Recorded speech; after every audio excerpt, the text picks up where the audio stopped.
Hello everyone. Today I want to do a video talking about crime, criminology, and pretty much the science behind criminal law, its intent, purposes, and functions.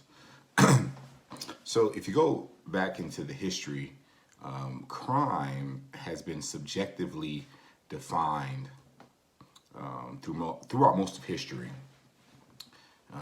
There have been theories about what are the causes, precursors to crime.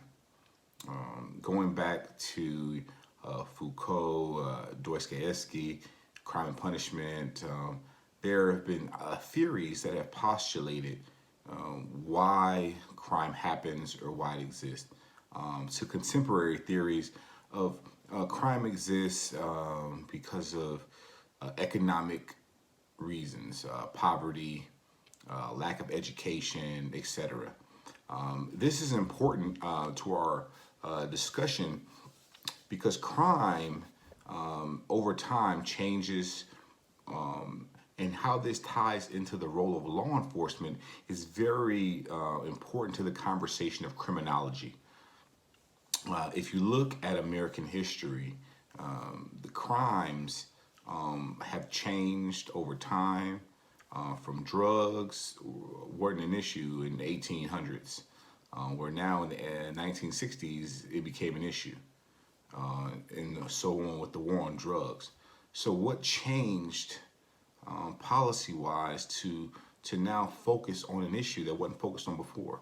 Well, then you get in politics and public policy, and you become the criminal justice becomes a mechanism for essentially to control or to alleviate certain types of crime, or agencies that are focused on stopping crime.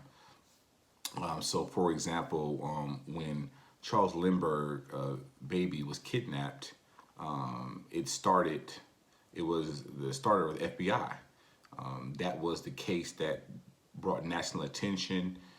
Kidnapping, crossing state lines. There wasn't an agency that could do it. So, boom, FBI is born. Crack epidemic, boom, drug laws come. Boom, Reagan laws come. Boom, etc.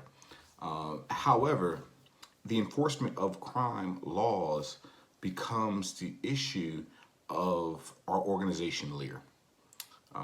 Because we do not believe that crime is enforced the same way on all populations and demographics. There is scholarly information and also anecdotal information that supports this. Because what police spend their resources on is about priorities and budgeting. And there becomes an issue of how to eliminate crime, but ultimately you have to look at first and foremost the laws. Because without the laws, there wouldn't be any crime. Crime is defined by the law. As police are law enforcers, they don't make the law. So therefore, it is important to examine the entire system structure, edifice that incorporates the law. Its purpose, the law is not designed to make you a good citizen. It's designed to delineate what is acceptable and not acceptable behavior in society. And if you go to the history of America, you'll find that where policing and law intersect, where they come together, is at a very important time in our history. At a time in our history where all citizens were not created equally, so force of the law was not always applied evenly or equally to all citizens. We're talking about the Black Code, we're talking about Jim Crow, we're talking about the disproportionate drug laws, we're talking about the crack powder versus rock epidemic. And you see how the nature of policing happens.